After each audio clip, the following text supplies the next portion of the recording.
from History Hiccups. Today I'm going to do another history from Alabama Scoundrels, the book by Kelly Kazek and Will Elrick.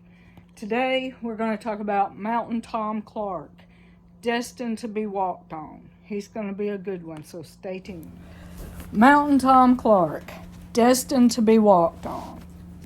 Have you ever heard the phrase, "It feels like someone just walked over my grave"?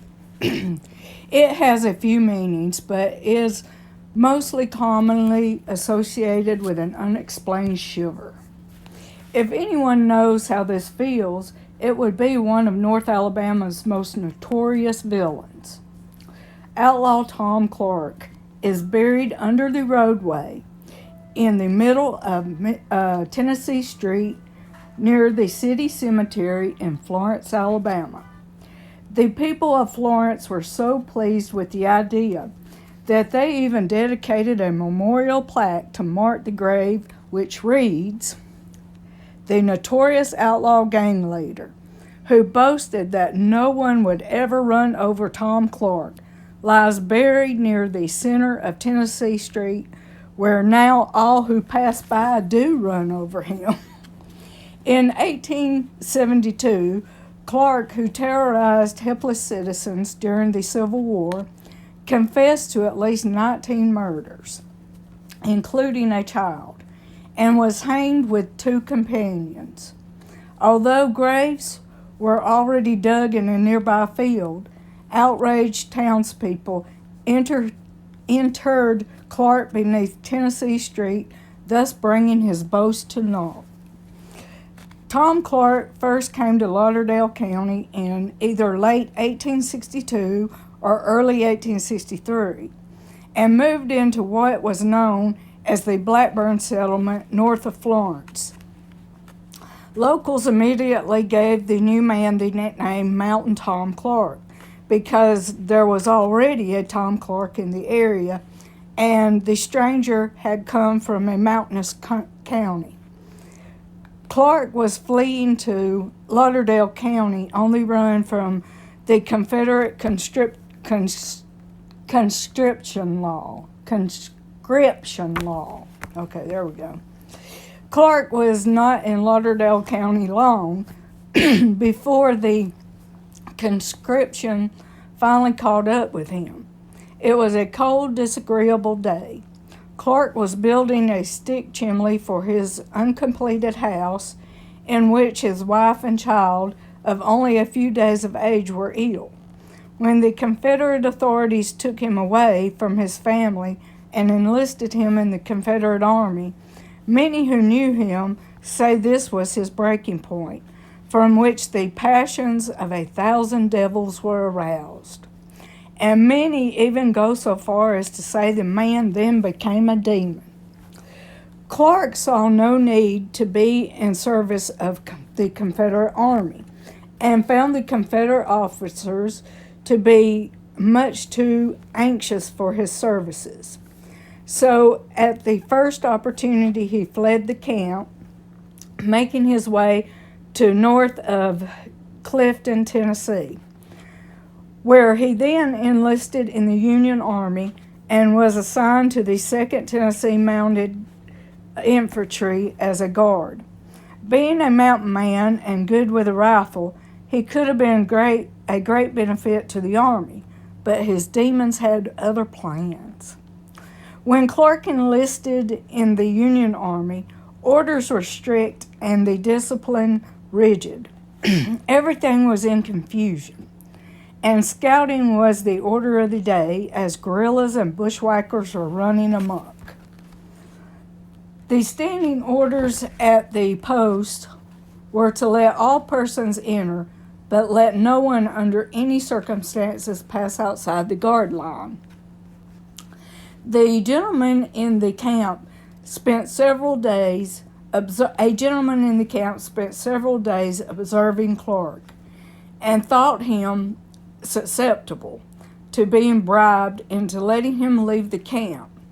The man gave Clark a nice pocket watch to simply turn his back as this gentleman left the camp. Unfortunately, his absence was noticed. and the officers began an investigation. Of course, they would have discovered Clark's complicity in the crime, so he fled the camp, figuring that deserting would be a better outcome than facing a firing squad after a court-martial. Not long after his departure from the Union Army, Clark fell in with what many locals would call one of the worst gangs of cutthroats that ever cursed the face of the earth. People in northwest Alabama called them the Booger Gang. Booger gang. Many of the men were reared in the country and had served in the Confederate Army, became deserters, and then enlisted in the Federal Army only to desert as soon as they could do so, with the accoutrements furnished to engage in a series of the most bloody and brutal murders and robberies in American history. The gang's first true act of violence was in Bainbridge, Tennessee, where Clark went to kill a man by the name of Silas Green. The outlaw had wounded Silas in an earlier fight, but Silas had escaped before Clark could end his life. So the Booger Gang descended on Bainbridge to finish the job. As the armed men were riding up to the cabin where Silas was staying, they came across two Confederate soldiers standing guard by the creek and shot them dead. At the cabin, Clark found another soldier near the door, and even though the soldier was pleading for his life, Clark shot him. After he fell, one of the Booger Gang saw that he was not yet dead and shot him in the chest to finish the job. The men then set fire to Silas's cabin. My dad's mother, my grandmother, her maiden name was Clark, and I'm kin to Clarks. So I hope this guy is not one of my kin, okay? I hope this Clark is not one of my kin. He's just too mean. Okay. While that was the first recorded violent act of the Outlaws' reign of terror, it was certainly not the most widely known.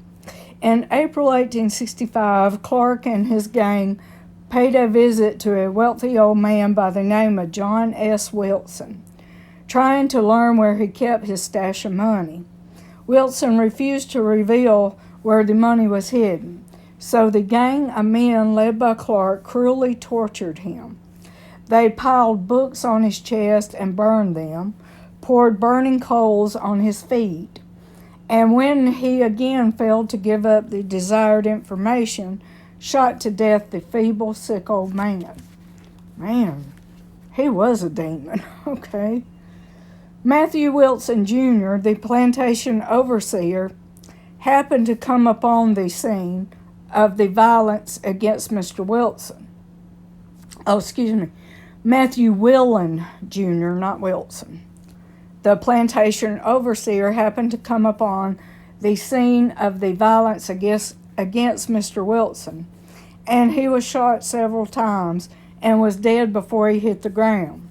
The outlaws then looted the plantation, killing a young man by the name of Mr. Twitty in the process.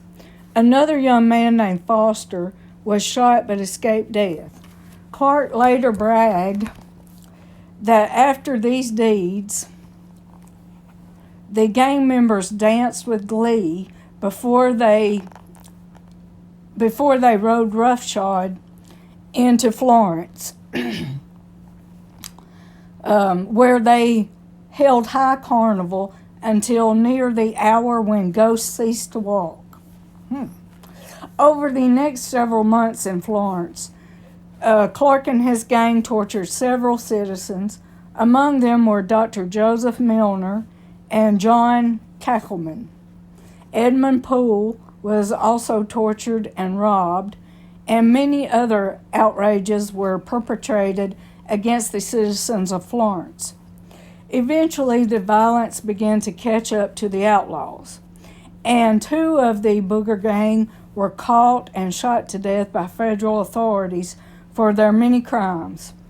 The 2 men were ridden out a little ways from town on the military road and taken to a little ravine where a fatal volley was fired. But they had not managed to catch the gang's leader, Tom Clark. That would come 7 years later. Clark had taken refuge for several years in the mountain areas of Jackson County, but in September 1872, he was visiting Waterloo, Alabama, when someone recognized him and reported his whereabouts to Sheriff Ed Blair in Florence. The sheriff gathered a small posse and rode out to Waterloo, where they were able to capture Clark and 2 other men on Petty Pool Hill near Grovelly Springs. The other men happened to be thieves wanted by the state of Indiana.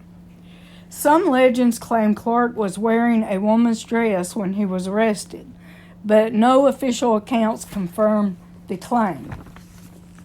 The trio was taken to the jail on Pine Street in Florence, but as expected, the men did not remain there long. On September 14, 1872, a lynch mob formed, and the Outlaws were arrested from the jail and taken a short distance to a lot on the corner of the Tombigbee and Pine Streets. There they were all 3 hanged from the branches of a large sycamore tree. After the execution, the ladies of Florence went to the mayor and requested that Clark and the other men not be interred in the consecrated ground of the Florence Cemetery. The mayor agreed, and their bodies were taken to a field across the cemetery where the 2 wanted Indiana men were buried. One man in the mob recalled hearing Tom Clark boasting, "No man will ever run over Tom Clark." So the lynch mob dug up the road and buried his body under Tennessee Street, just outside the gates of the Florence City Cemetery, where his remains still lie. During his life, Clark was known to have killed 16 men, but there were probably more unrecorded. Before his death, though, Clark declared that of all his killings, he only regretted one, and that was the one murder. And that one murder shows the monster that Tom Clark truly was. The murder victim was a 1-year-old boy. The boy had been wearing a medallion Clark wanted, so Clark picked the boy up, impaled him with a knife, and took the medallion. Yeah, I'd say he had a demon. Clark, like all bad men, received credit for crimes he never committed, and some were not committed at all. But those Clark did commit were so fiendish and diabolical that a run-of-the-mill criminal would shudder with horror at the thought of them.